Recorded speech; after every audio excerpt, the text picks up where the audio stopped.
Welcome to this week's edition of the Official McCoy podcast, brought to you by the good folks at Officialized Media and No Coast Brewing Company.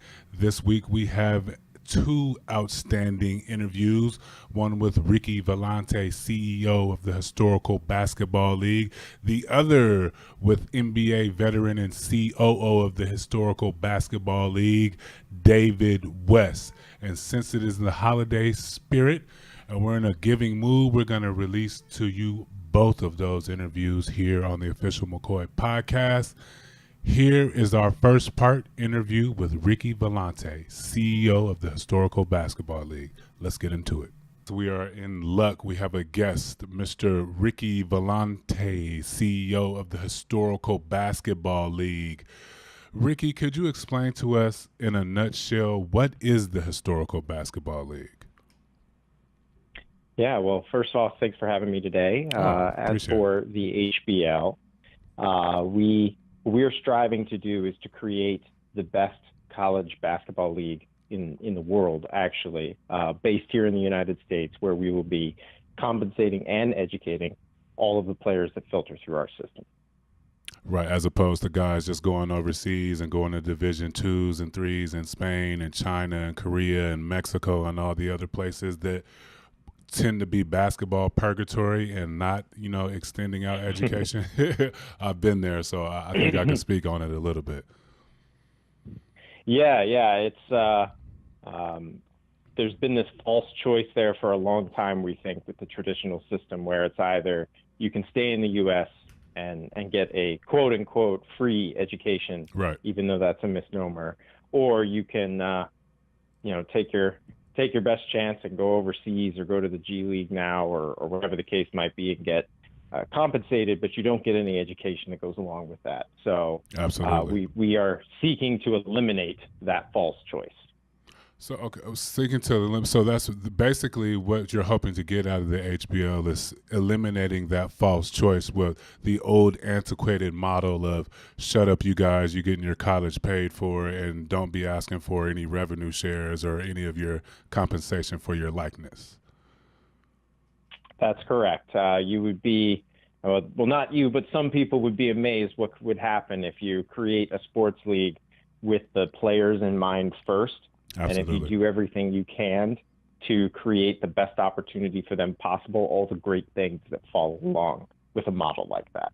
Absolutely, because it's 2018 and things have changed and billions of dollars has exchanged hands. We know the ordeals with the shoe companies, Adidas. We don't know what other shoe companies are involved on an AAU or collegiate level, but we have seen the fallout from the old antiquated model of the business of the NCAA.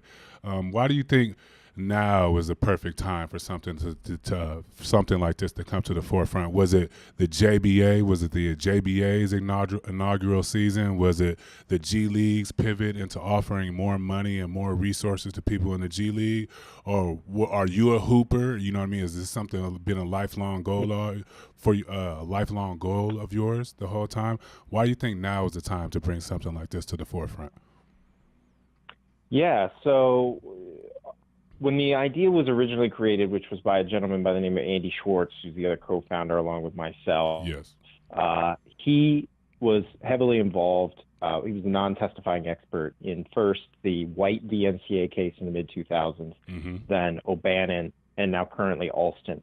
When he originally wrote down sort of a concept paper of what the very original, like 1.0 version of the HBL was about 5 years ago, I got on board about 2 years after that. So him and I have been working together on this for close to 3 years now. Right. And so we were, as far as I know, we were working on what we were working on before the JBA was ever even a thought in Mr. Ball's head. Right.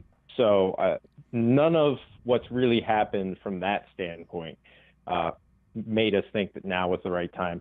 In all honesty, we thought that this was incredibly overdue, right, and we just happened to be situated individually, and then with the group that we've been able to surround ourselves with, we're well situated from a sports background, from a business background, legal background, and media as well, to be able to bring all of this together. Absolutely. And again, create this ecosystem for players that's equitable. Absolutely. So The educational component was obviously a big factor in you guys deciding to make this decision to make the Historical Basketball League. Talk about the importance. Can you speak to a little about the importance of the educational component to that? Because if you're going to monetize or brand yourself or, put everything under one roof on a platform, you're going to need to have some type of financial literacy, knowing how to move money around, knowing, how much your revenue share is going to be. You're going to have some, at least a basic level of financial literacy. Can you speak to how important the educational component to this all seals it in as like a 360 touch point for such a league like this? Because in my opinion, you couldn't do something like this without an educational component. By the time you get to the NBA, they have symposiums and, the rookie transition program in the beginning of the year, and they talk about money managers and money and things like that. But it's gone after that first, symposium. It's gone. It doesn't stay with you for 12 months out of the year. If you're lucky enough to have a smart financial team or some people that want to educate their athletes, you have it. But for the most part, that farm, that land, that 360 bubble around athletes, which encompasses financial literacy, it doesn't stay around for the full year. So can you speak to how important the educational component was? Absolutely, and I completely agree with everything you said there. This does not succeed without having both sides for these players, and the compensation component obviously grabs all the eyeballs, right? But the educational component is as or more important. And so the way that the HBL has approached this is that we look at players in we break it up into three buckets. We have their athletic and professional on-court development. We have their academic and business development. And then we have the personal life skills development that you're talking about. All important. And so in my viewpoint and in our perspective as a league, we think that the players are being failed in all three. Agreed. Bringing in somebody like David, who I know you guys are also going to talk to, he obviously helps considerably with bucket number one. Yes. He's going to be able to help us develop the basketball side of this. But then the academic and the business development, one of the main things that we did from the onset was decide that our league regular season was going to be played during the summer. Saw that.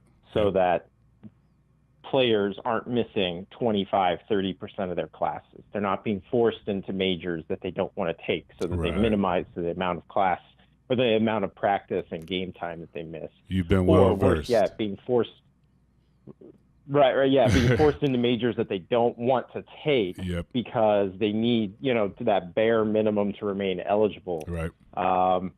So we wanted to strip away all of those inefficiencies and conflicts of interest that exist within the traditional model and say, okay, again, going back to what I originally said, looking at this through the lens of the players, how can we create the best opportunity possible?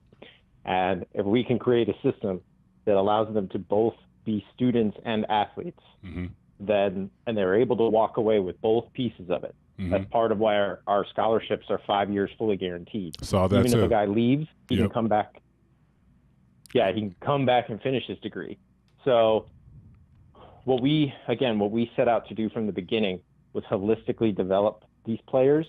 Most people like to only look at the numbers in terms of how many college basketball players reach the NBA. If you don't reach the NBA, you have no value. In my opinion, if we have a guy that plays in the HBL for 5 years, walks away with his undergraduate degree and master's degree, and then uses the money that he earned while playing in the HBL to start up his own business, and now, going right out of college, has savings and seed money for a startup of his own. Like, that's an amazing result. That's huge. He may never play a day in the NBA, but that's an amazing result. That's huge. He's developed his life in so many other factors, not just basketball. Well, with the basketball, because it's all the same thing. If it's all self-mastery. You can't lean on yourself for hours on the court and not develop, social skills and things, how to work outside of the court. And at the end of the day, if this is business, if you're going to be compensated for something like playing basketball, you got to enter into something. It's a business at the end of the day. You have to treat yourself as a brand. You have to treat yourself as a brand, know how to brand yourself, and know what branding yourself is. A lot of what we do, we do a lot of that at Officialize. We help athletes, professional athletes, monetize their social media presence and through e-commerce and content and some of those other things. How do you plan on monetizing some of the like the athletes' platforms and leveraging their social media accounts? Yeah, so on our advisory board, we already have some of the major tech and media companies represented. Our approach is going to be there's several focuses. There's league-wide deals. We are a single entity, so the HBL owns all the teams and employs all the players and employs all the coaches, similar to the MLS. So we have our league-wide deals that we want to develop. Then we, through that, are going to create opportunities for our sponsors to work directly with our players. So right now there's intermediaries. You have agents who are interested in signing the players who might introduce you to some people. You have shoe companies who might want to sign you, so they might introduce you to people. And then obviously you've got your university and NCAA deals that you're forced to participate into, while you're on campus. So all of it, again, there's all these inefficiencies that exist where wouldn't it be awesome if Zion Williamson could work directly with sponsors right now and be monetizing his personal brand, both for himself and for Duke, in that scenario, whereas if he was in the HBL, that's exactly what he would be able to do. He would be able to monetize his brand for himself and for our league and for the team that he's playing on. Absolutely, because now he's making a lot of money for Duke in the ACC right now, but he's not. He's seeing, he probably has a nice sweatsuit, but he's not seeing any real money from what he's been doing for the University of Duke in the ACC, ESPN. You can go across the board, any internet site, Ball is Life. Zion Williamson is really a person who, to me, would be an ideal situation. Like, who would be your ideal player coming out the HBL, to open up like your first big splash? Obviously, a Zion Williamson, players at that start. Is it going to be a 5-star recruit? Are you going over 3 stars, 4 stars? Do you have a particular brand of player that you're looking for? Or are you trying to make a big splash and compete with the Dukes, the Kentuckys, the UCLAs, and go after those 5-star recruits? Or the coaches too, because I'm pretty sure you're going to need you're going to need to make a decent splash for coaching. As for coaches and operators, I read a couple articles. I know you guys want to make a big splash for coaches. Give me like a pick for a player and a coach that would be like, yes, this is the splash we wanted moving forward, and this is who we can see ourselves moving forward with for the next 5 years. Yeah, so we're going to launch in the summer of 2020. So the class, our first recruiting class is going to be that class of 2020. Gotcha. There's some pretty prominent players there, guys that are already getting really great comps in the top 10, 15 of that class. And so the way that I view it is if we're going to go giant slaying, we've got to go right to the top. And so we're trying to build the right squad and provide all of the opportunities that we can provide to David to offer to these players. So that when David does go out recruiting, our plan is, he's going to be recruited right there against Coach K, Coach Calipari, all these, elite programs. So, but I will add, because David's a great example of this, actually, coming out of high school, I believe he was the 99th ranked prospect in his state. Ended up playing 4 years at Xavier. By his senior year, wins the AP Player of the Year award. We are going to, we built this system to benefit that person as much as to benefit, the next Zion Williamson. Absolutely. So, and everybody in between. We really have tried to build this out because there are a lot of great college basketball players out there that, again, never reach the NBA. Yes. But they have so much value while they're in college. Absolutely. And so, absolutely. To their community, to other little kids who think that college is not the victory. If you get a college scholarship today, it's still the victory until you guys get up and running, and 5 years from now it's a whole different scheme. From right now, like you said, if it's not the NBA, you're a bust and you didn't make it. But like you said, there's so many added value to players that coming out of these communities. seeing some of the things they've been exposed to, traveling around, playing at different tournaments, being in front of different brands, bits and shoes people. They have something to offer to young kids aspiring to play sports. The end all isn't just the NBA. Like, there's things like the HBL overseas. You can be in the business of basketball. If you tap out in high school or you don't make it in college, you can slide on over and learn basketball operations, learn how to become a general manager, film, basketball, player development. So there's so many things involved in not just leaning towards the 1% of the league. But at the same time, I get it. You do need to make a splash. And, popularity in 2018 is a big thing. So I understand, that you obviously have to compete, with the behemoths. If you're going to try to slay Goliath, you got to obviously be aiming at the head. Yeah, we're hoping to make a splash or two. I would add another couple of things. One, there are players internationally that we're also looking to give a platform here in the U.S. Nice. There are a lot of great international players that won't even consider the NCAA system because they're already getting paid internationally. So one, they might have been ineligible since they were 14 because they're getting they're paid to play in Spain or France or Italy or China or Brazil, any of the places out there that have leagues, Australia. So we're looking to bring those kinds of players overseas or for them overseas to the U.S. because we don't care that they've already been paid. As long as you haven't played in the NBA, you're eligible for the HBL. And so there's that. And then number two, I totally agree with you. And I'm going to steal one of David's stories. Please do. That he was telling from when he went to the Pacers. When he was with the Pacers, what they did was they sat him down, and the whole team, it wasn't just him, and they showed them all the different jobs within the Pacers team and within the arena for arena operations. And I know, again, I'm taking his story here, but he told me, so eye-opening to know how much goes into the business of basketball. Right. And prior to that experience, he didn't really know.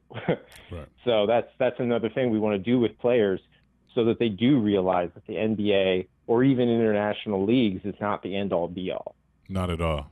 Not at all. And that's something that takes getting used to. I remember the first time people were trying to pull my coattails when I was jumping back in and out of the NBA about going overseas. Your pride and your ego tells you this is my goal.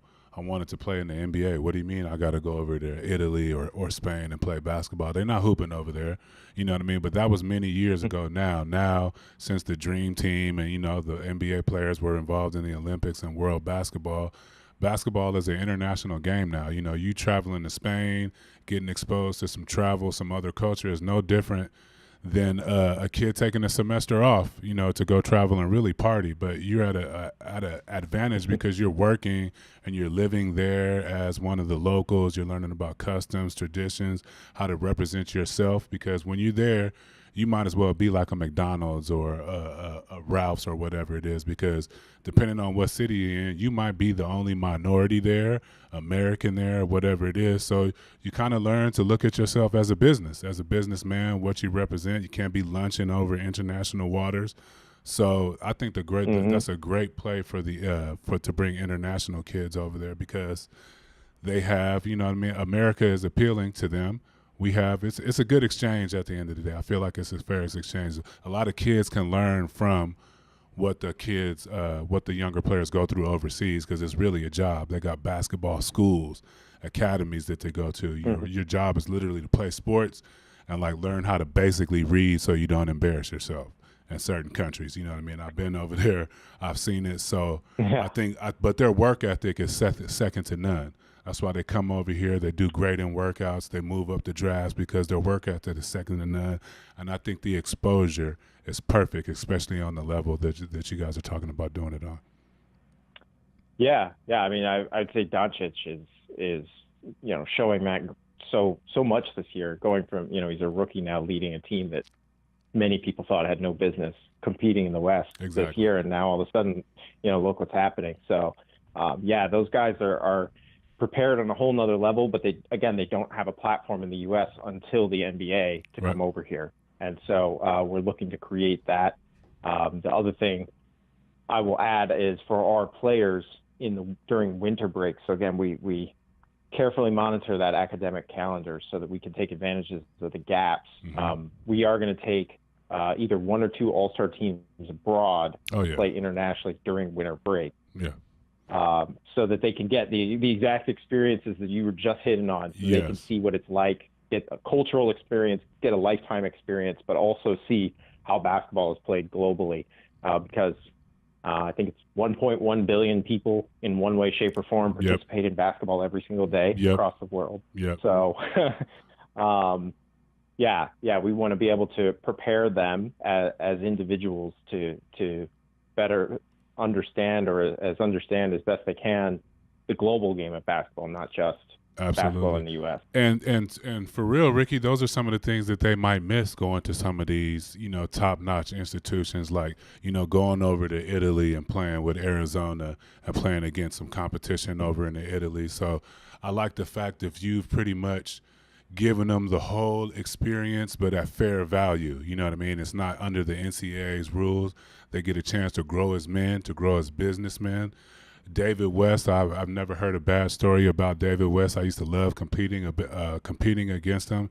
He's always been a guy, a smart businessman, a smart player. I couldn't imagine having a better mentor, you know what I mean, around the guys to help them transition, to enlighten them, because I know part of what we do, we tell players that they can have their own platform and monetize it, but it takes them a while to get used to, because players, for the most part, are generally used to being, what's the good word, herded. They get put in different places. You go here, you go here, you do this at this time, you do this, you speak to him at this time. So I like the fact that they get some on-the-job training and some great exposure. I think you guys have had one of the most sane solutions to the state of amateurism that I've seen in the last couple of years. That's just my humble opinion. Wow. So I love this approach. I appreciate it. I love this approach. Ricky, we don't want to take up too much of your time. We know we got to get over here to David, get some of his views and some of his take on the Historical Basketball League. I would like to check in with you in a couple months and see how things are going, and leading all the way up to the 2020 inaugural season. If there's some way I can be involved or stop in, maybe talk to some of the players, talk to you, talk to David, just come around. I'd love to see the experience when it comes to fruition. Absolutely. I'd love to keep in touch, and definitely let's plan to talk soon as things continue to develop, and love to get as many guys involved as we can. Again, any opportunity we can create for our players, we think is makes the value proposition that much better. So need more like you, Ricky. I appreciate it. We need more like you. Ricky Volante, CEO of the Historical Basketball League. Head on over to the internet, punch that in the search bar, and get you some information. We look forward to the inaugural season in 2020. Ricky, thank you so much again for being a guest, and have a good rest of your day, rest of your week, and happy holidays to you, and we'll check in with you soon. Thank you. Same to you. And again, I appreciate you having me on. Oh, no worries. Thank you very much. All right. Talk soon. And that was the CEO of the Historical Basketball League, Ricky Volante, stopping by the official McCoy podcast to frame up what exactly the Historical Basketball League is going to be and where he sees it in the future. Now, part 2 of this elevated, enlightened interview involves David West, NBA champion, 15, 17-year NBA veteran. Let's get into a conversation between me and David West about the significance of the Historical Basketball League and why he chose this to be his first venture after retirement. David West, let's talk a little bit about the Historical Basketball League. How did that come to fruition? Has this always been a thought of yours? Did you always want to disrupt the NCAA antiquated model, or is this something, an opportunity that came out of you, while you transitioned into retirement? Well, I first, about 3 years ago, when I was playing with the Spurs, Matt Barner introduced me to his brother, and basically told me that his brother and I had some similar thoughts about, the NCAA and the current basketball system. So Luke and I kept in touch over the last couple of years, and maybe about maybe about last year, I was sitting down in a conversation in LA, and someone brought up Andy Schwartz and the idea that he had, and said that I needed to connect with Andy. Literally a few days after I retired, Luke got on the phone and he started talking to me and wanted to introduce me to Andy and Ricky Volante, who's the CEO, and the other leadership of the HBL, and they wanted me to join. So, we talked it through for a few months and, figured out the best way to move forward. And so I decided to become a part of the league.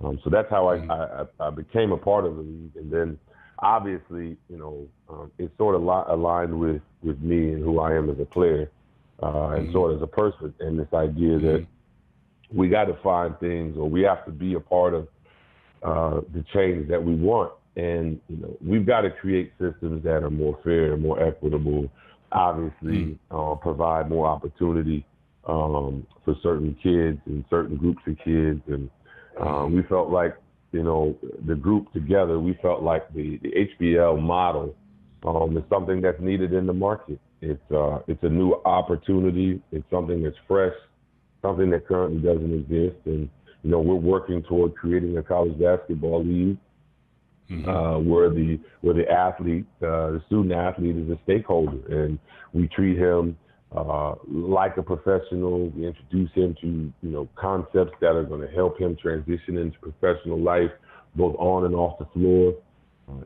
Educationally, we want to be able to reach guys and create educational systems and tracks that fit them. So that's what the league is in terms of an all-encompassing view of it. It's a college basketball league that we intend to, compensate our student athletes and provide, them a high level landscape for them to display their talents and participate in the business.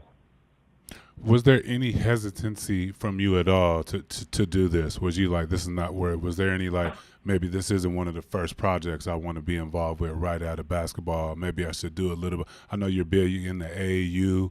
You have a successful AAU program. Was there any hesitancy at all? Because D-West, you're going against Goliath now in the NCAA, and so, a lot of people who've been making a lot of money. Go ahead. Yeah, so I know, and I thought about that. But again, we're not. For us, it's more or less understanding what the desires of the people are, understanding what the needs of the market are, and understanding that basketball is a game that over 1 billion people on the planet play. And, there are kids all over the world that want an opportunity to play and display their talent in the U.S., in a high basketball competent environment. And we know that, the current model doesn't necessarily include a high number of international players. It doesn't give a lot of the kids that are in it now the best prep to become pros. And so I think, we always look at things and say just because they're here or because they've always been, that we somehow shouldn't challenge them. And, we understand the risk. But again, it's one of those things where you want to go after the things that are right. And you want to, try to do the things that are right. And if you look at the way the system is set up now, if you look at even some of the recent rule changes in the landscape they're trying to create, it just doesn't fit what the kids want. It doesn't fit what the parents want. It doesn't fit what the college coaches want. Doesn't fit what the fans want in a lot of ways. And so, we feel like the opportunity to put our league in the market and offer this opportunity to young people is something that, it wasn't worth waiting for. I felt good about where I was. I've been thinking about retirement and what I was going to do after retirement for quite a few years now. I put myself in a position to be able to, make decisions like this where, I want to challenge. I'm having to use different parts of myself, intellect and my ability to network and get deals and work on partnerships and develop relationships. So those are the things that, I've sort of been preparing for the last few years. Now I'm getting the opportunity to put them in practice without having to wait, 4 or 5 years for some opportunity to come along. Right. I'm thankful that, I was able to make the right relationships to have this opportunity available for me. And like I said, being motivated to do the right thing and motivated to create something that's a bit more fair, something that's a bit more current in terms of the way it engages the player and allows the player to take part in his own image and his own basketball career. Mm-hmm. One of the things we overlook is the idea that some players, height of their careers are the 4 or 5 years that they're in college, and so true. The idea that they shouldn't be able to monetarily maximize those years to us is something that is outdated. And, we're going to work toward creating a landscape, like I said, that's beneficial to the athlete, beneficial to their families. Obviously the landscape of our league is going to be a bit different. We're going to offer coaching opportunities to all people. Mm-hmm. We know the type of racial disparities that exist with how many coaches actually coach Division I basketball teams, and the amount of African American players that are actually on Division I basketball. So we'll have operators or team ownership, and those team operators will I'm working to make sure that group is diverse and it's not one-sided. Right. So we're working to create a model that represents what the future is going to look like. What we feel like is going to represent the type of economic models and business models that are going to make sense for the future, that from the beginning they're fair, and from the beginning they're equitable, and from the beginning they seek transparent, to create a good product and present that to the market as is. Absolutely. How much, D West, how much of this, now you had an interesting road to your career, right? You went to Hargrove Military. Right. A friend of mine, Rico Hines, also attended Hargrave, and Ryan Bailey, both UCLA Bruins. I know you went to Hargrove. You weren't necessarily a lottery pick, a top 10 pick. Right. I don't remember what pick you were, but you did play 4 years at Xavier. Okay. You were the player of the year in conference or college basketball? I can't remember. Was it conference? Both. Exactly, Yeah. D. West. I stand corrected. Excuse me. It was both of them. How much of that journey are you pulling from to help, spearhead this thing? How much of that Hargrove experience that you had not going to Arizona, or are there any aspects of your journey that are, fueling your fire, so to speak, or, helping you with the ingenuity to lead something like the Historical Basketball League? I'm depending on, obviously I depend on, my past experience and what I've learned in the past, to inform my tomorrow. So, obviously everything that I've experienced is helping me sort of, chart, my direction. But, really, sort of what I'm using now is really what I've developed, in my adult life as a professional. Just, really intently learning, certain aspects of the business at a pro level, learning, how to manage my time and learning how to handle disappointment and failure. Oh, yes. Gaining the courage to try things and, create a little bit of vulnerability for myself. Those are the things that I'm drawing from. And all of those things I've learned while playing. I learned, obviously we put ourselves in, we open ourselves up to criticism and vulnerability, just by being athletes and just by, playing at the highest level. And so we get used to people criticizing us, talking about us, not being, satisfied with us at it, seeing hardly ever. And that it comes with a price too. You can't just hear you're not enough all the time, and then like not nothing happen. Some people are more mentally tough than ever, but you can't keep hearing that you're not adequate enough on so many different levels before there comes a little crack in the dam sometimes. Right. And so that's the thing. You got to learn how to deal with those things, and that was one of the things I was fortunate enough to figure out in my career how to deal with, disappointments, ups and downs, and have the right people around me to help me manage those things and learn at every single turn. So, part of what I'm doing and how I'm trying to sort of frame, how we move forward is just always about, understanding what my experiences were and what I went through in terms of how we won, how we lost, how we handled, not winning as much as we thought we should have, losing early in the playoffs, not making the playoffs, contract, nagging injuries, all of that stuff.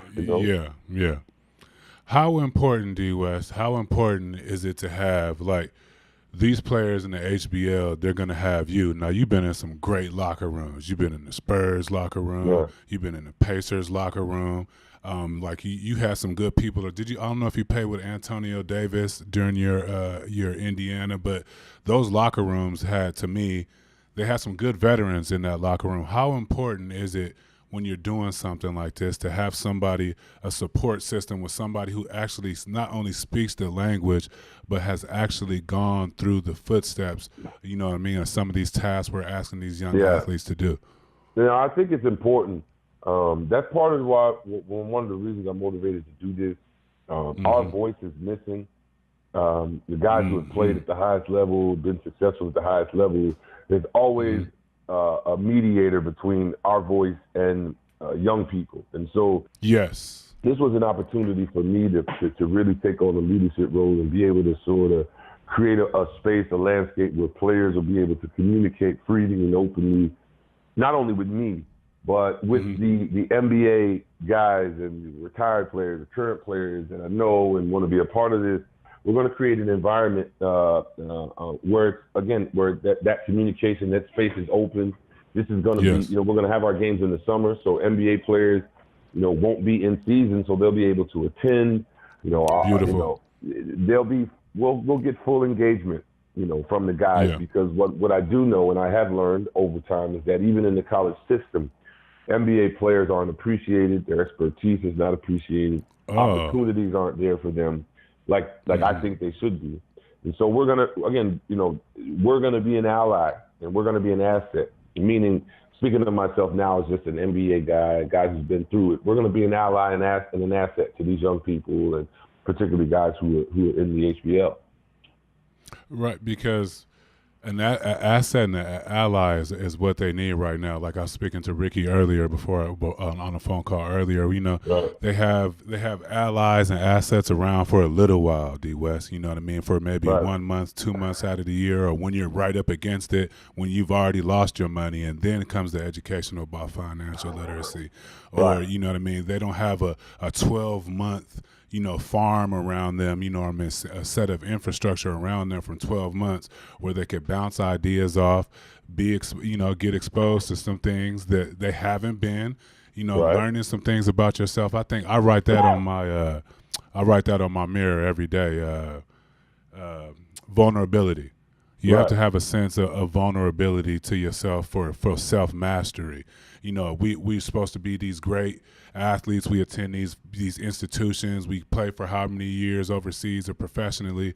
We don't get in touch with vulnerability enough to make proper decisions. You know what I mean? You have to, in order for one to self-assess and make the right decision for yourself, not based on ego or emotion or just based off hard facts, you have to have a sense of vulnerability around. And I think having guys like you around, younger players, I love what you said, our voice is diluted.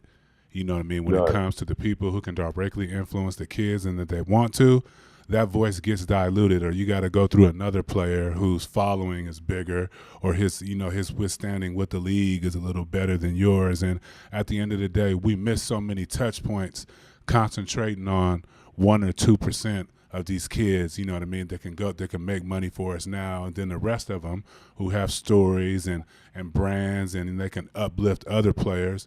Those stories either don't get told, or they don't have the infrastructure around them to learn, you know what I mean, to be vulnerable and learn. So I like the fact that you touched on the fact that even in your transition and you're still learning to be vulnerable, because it takes time. Oh yeah, absolutely. And you've got to be able to put yourself in a position where you can learn. And, Yes. that's the ultimate vulnerability, right? Is being in a space where you're not the smartest, you're not like in our sport, right? We're the biggest, strongest, fastest. We're usually the best guys on the floor. Most of our careers, that's the case. Most Yep. guys don't play in environments where they're not the best player on the floor until they make the pro level. Right. And so the large majority of your life, all right, you're the best, you're the best, you're the best. So that vulnerability, sometimes guys can't handle it at the pro level, but then after you get there, putting yourself in other spaces, right? It's like being a rookie again. You don't have the expertise on the job training that you just built up throughout your career, so you got to start over, and that's okay. You know what I'm saying? You got to be willing to go out here and try and make mistakes, and so that's why the HBL is important for me personally, because it provides a platform for players like myself, other guys who are going to, in the future, become involved. And it obviously creates a platform for young players, young athletes who are aspiring to be pros, aspiring to be professional athletes, who are aspiring to be educated and nourished as a person in a different way than what's currently available. The HBL is the perfect platform for that. Would you have considered the HBL while you were considering Xavier and some other schools? Would you wish there was something like this around when you were considering colleges? Oh yeah. And it's no brainer for me. Now I'm going to be honest with you. I don't think I would be good enough. Like, I wasn't ranked high enough probably to have an HBL opportunity, because I was barely top 100 in my state. So if I'm barely top 100 in my state, I'm like top 500 nationally. So, the HBL is a premier league. I mean, that's the one thing we want to make clear, right? Because we're going to have opportunities for basketball players, but elite basketball players. There's going to be a standard that we are seeking to set in terms of the type of basketball we want to play. We're going to play with the pro rules, pro shot clock, pro spacing, right? Pro three-point line. So, physically, mentally, our players and our athletes, have to really take this thing serious and have to be, some of the best guys, not only in the country, but in the world, because again, we're going to be a great opportunity for them to hone their skills for the next level. I like the fact that you're bringing in the international play, right? Because there's so many instances internationally where people want to come over to the United States and experience the education component, the basketball component of what we got going on over here. But we look down on that because they've been paid, so to speak, you know what I mean, during their earlier careers when they're 13 and 14 years old. When you travel internationally, you find out about the basketball academies that people let their kids go to, instead of high school. It's not really high school. It's literally a basketball, soccer, wrestling, gymnastics, whatever it is. They have specific academies for that. And like I was speaking to Ricky, I love the international play because their work ethic is second to none, and that's something that's missing right now in the United States. We got a lot of entitled athletes. We got a lot of Instagram, YouTuber athletes that don't have any idea what work ethic and adversity is. And I think the exposure internationally from kids coming over internationally to the States and competing, with some high level American athletes, I think that's going to do wonders, because I learned so much when I was bouncing around the league, just going overseas. I know you traveled overseas as well. You learn so much about tolerance and things you don't need and things that we're getting wrong in the States. So I love like you said, any given day, it's a billion people playing basketball. So basketball seems to be the conduit right now. I think it's time for something like this. I'm just so glad I remember when you guys first started, there was a HBCU component to this, correct? Okay, yeah, it was. Yeah, and then you guys pivoted. Did you guys pivot away from that? Is it loosely based around the cities, or is it more they're just going to handle the educational component of the schooling? Okay, we initially explored going the HBCU route, but we found that as being a new business, we needed the freedom to be more nimble. Yes. And they like they're part of the institution. They're tied down. And, we needed to have the mobility and the nimbleness to make certain decisions as a new business. We're not playing around with the amateur idea. We are a business. We are looking to introduce a business into the market. We are going to compensate our athletes. And so we needed to move toward a model that fit that design. And so, schooling is going to be handled by our foundation. And I'm sure based on where we are in the cities that we're in, there will be, opportunities for our students to attend HBCUs if they make that decision. Right. Because our students are going to have opportunities to decide with their advisors, what fits them and their educational desires. Because the results that we're getting from a traditional educational track right now for a non-student or a non-athlete is just dead. Right. They're on a whole lot of jobs. The jobs of the future are in technology. The classes aren't even written for them. I'm out in Oakland.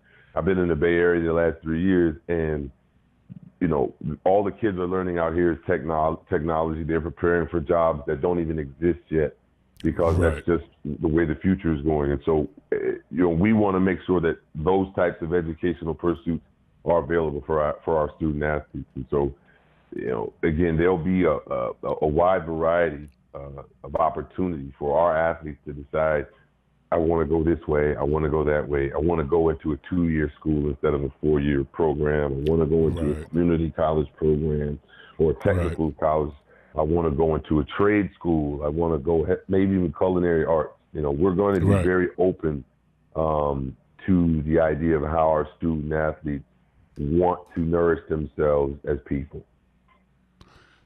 D. West, I gotta say, I told Ricky, this makes the most sense out of everybody's solution to the NCAA problems and the state of amateurism versus professionalism. And now this makes the most sense because you're touching on the college experience as a whole, the transparency of learning about business, and the self mastery of basketball, along with academics and the off court issues that may or may not arise. Because it's 2018 now, we're still relying on these old antiquated models from when we first started having universities.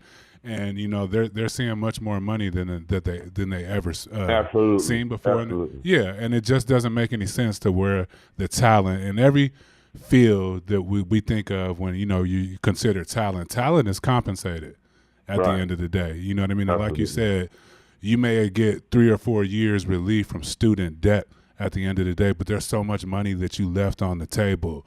There's so much money that you left on the table from not taking the degree that you wanted to go in. Right. There's you know what I mean? There's so much money left on the table because let's not forget, this is a physical thing as well. You can incur an injury or a nagging injury that can, it can put a bump in your road later on down your life if you're not careful. Right. Something goes undiagnosed. The college physicals aren't always the best ones. They tug, pull. Okay, right. So things are going. We're seeing kids going undiagnosed for years. You know what I mean? So I think just the old antiquated model of we pay for your books, room and board, that has to be readdressed. You know what I mean? Education has to be readdressed. The ways that some of our kids, we got a lot of smart kids. We say that these kids don't work hard and they're a stranger to adversity, but these kids are smarter than we think they are. We just don't have the current platforms that are updated to keep up what they got, because they got the internet, so they're faster than we are. You know what I mean? So it don't make no sense to continue to water old antiquated models. It's time for something like this. Hats off to you and Ricky for thinking you thought everything all the way through. The brands, the idea of guys being able to monetize their brands, because that's when they're most famous. How many players that didn't make it to the league that we still look up to? I know there's some players that didn't make it to the league. I didn't play as long as you did, but that I looked up to that never made it to the league. Right. You know what I mean? There's so many guys that made moves or that we took information from for us to, go to another level, and they couldn't get the grades, or they got to a school, didn't have the right infrastructure around them. For whatever reason, they fell out of school, but these guys still have something to offer. You know what I mean? And something, like you said, it's something to have in the bank while you're transitioning away out of college or, not making it to the pros. Nothing like that is out there. Right, absolutely. Our program is a 5-year program, and, we've got partnerships with different groups, insurance groups, to make sure that, if our guys suffer catastrophic injury, their contracts are guaranteed, their academic scholarships are guaranteed. We want to make sure that even if we have guys who leave, say a guy leaves after the second year, goes on to play professionally for 10 years, he can come back and complete his academic obligation at no charge on us. Excuse me. Right. We are going to invest in these players. Again, we fully acknowledge that it's a new day, new ways of educating and reaching young people are necessary and needed. And so we are not going to try to use old models to fix new people. You know what I mean? It's just not what we're going to do. Man, I mean, this sounds great. I know your inaugural season is 2020. If you had to pick, like, I know coaches are going to be important. Yes, no, D West. If for your coaches around these players, you're going to have to have some pretty good coaches. Do you have a short list, or I don't want you to get into any trouble with anybody already employed, but do you have a short list of coaches you're going to go for? So I'll put it to you like this: we initially want to kick off our 2020 season in the summer with 12 teams, and what I want to do is I want to have if you break it down, you can either go with I probably want to have 3 young coaches where this is their first opportunity. Yeah. Then chances are I want to go with maybe 3 coaches, excuse me, where these guys maybe this is a second chance. They're getting another opportunity to recover. Give themselves another swing at the business. Then another 3 coaches that what I would say probably on the cusp, right? Coaches that maybe are about to become head coaches in a different field, and or coaches who someone might think has deserved to be a head coach and hasn't gotten an opportunity, and we want to offer them an opportunity. And then obviously the last 3, we want to find probably 3 established coaches, guys who have a name, guys who have a bit of a legacy or a track record with them to stabilize, or at least to sort of even out our pool of coaches. But again, we want that group to be diverse. We want to have some female head coaches. That was my next question. I was going to say not diverse. You mean female coaches as well? Yeah, absolutely. Very diverse. We're not going to play. Again, we're not going to play the game. I like it in terms of sticking with the old script. We're going to represent what the future is going to be, and so that's sort of my personal look at it. How I would ideally break it down. Definitely want to offer opportunity. I think there's always opportunity, and always, great. You get great results. It's a risk at times, but great results when you give people an opportunity who haven't been given an opportunity.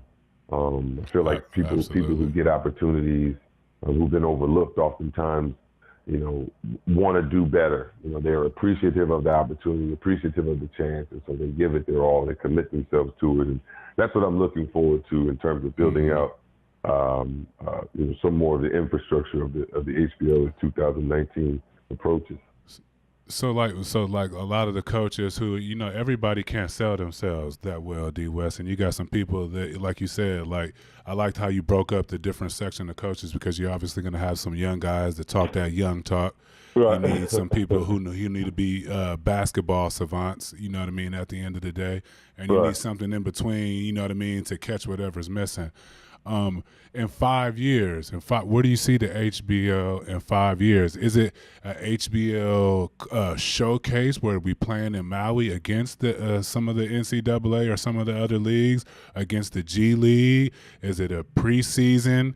Can this be done in the Staples Center or, at Oracle? You know what I mean? In one of those preseason showcases, because, they Right. got the games now where they're playing Tel Aviv and Cheska Moscow and, all that good stuff. Do you see the type of talent that you're garnering being able to compete with a JBA or, you know what I mean, a G League showcase or an NBA preseason showcase? Okay, so what we're doing is, so we don't want to tie ourselves down into, when we talk about being nimble business wise, we also, Yeah. in terms of our basketball model.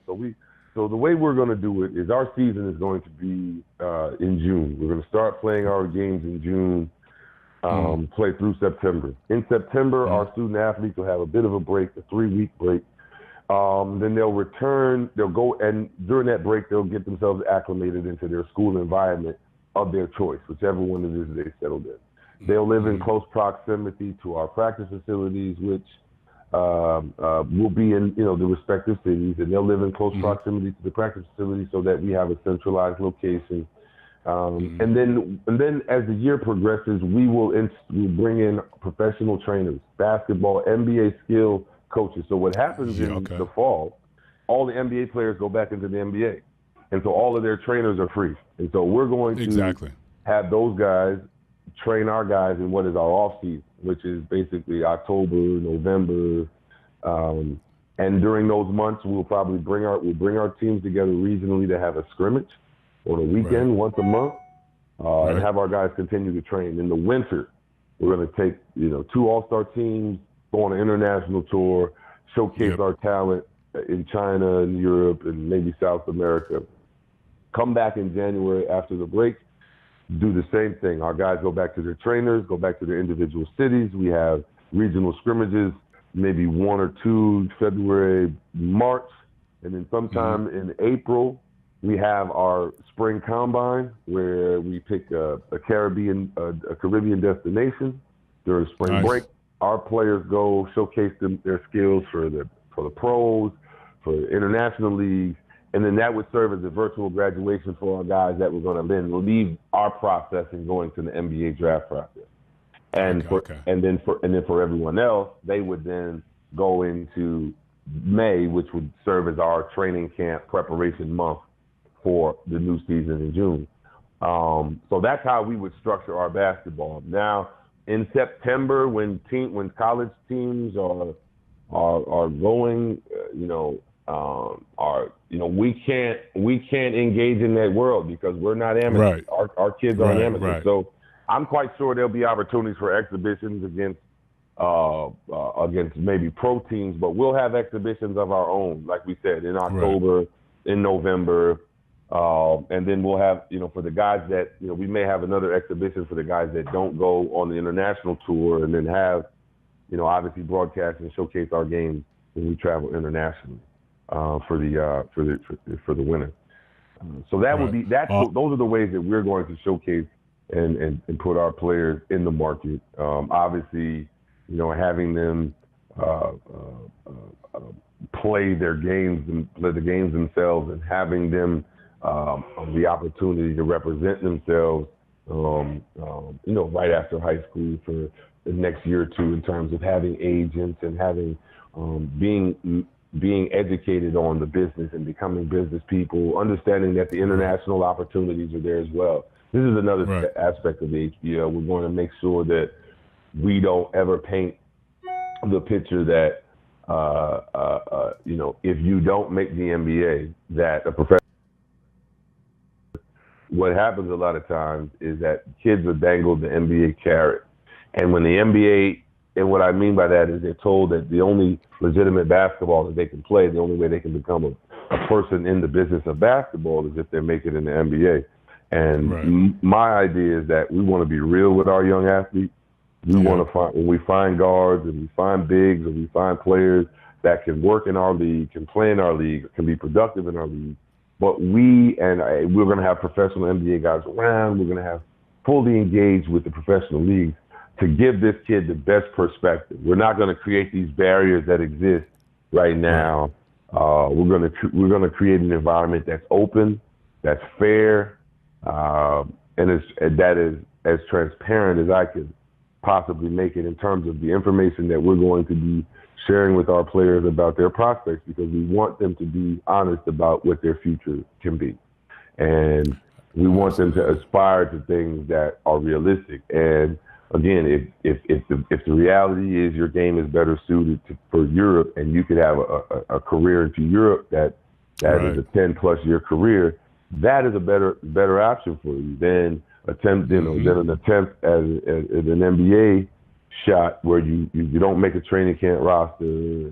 Right. Now you start to take on some of those psychological blows, and now you're starting to deal with defeat and failure in situations where if you would accept what your reality is and understand that this game is a global game now, and opportunity is opportunity, and everyone's opportunity is going to look different, but everyone deserves an opportunity, and there are multiple opportunities now for sports out there. So we just want to be another one of those opportunities. We feel like we're plugging in a gap, filling in a hole, a void that exists here in this market, but we want to give great access, to our players in the global market.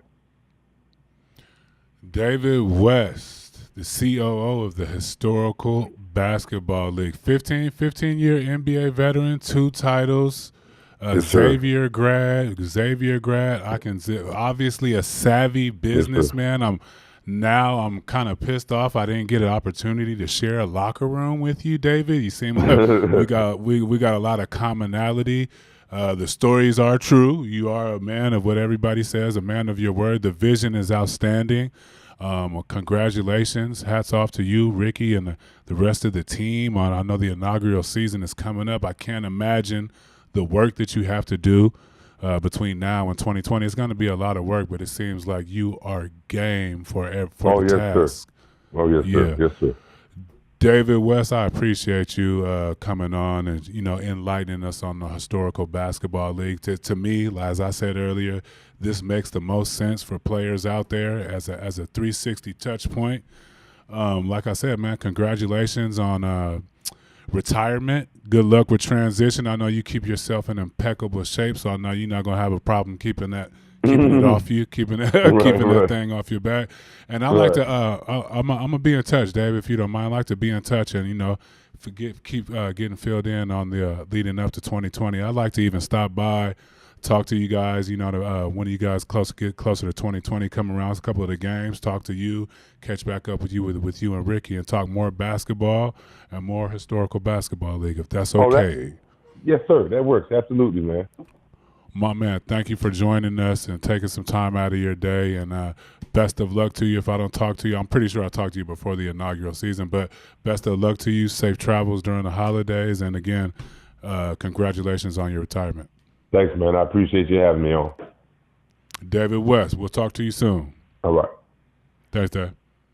And many thank yous again to Ricky Volante and David West and the staff at the Historical Basketball League for coming by. It's not really stopping by, calling in to the official McCoy podcast and blessing us during this holiday season. Whoop.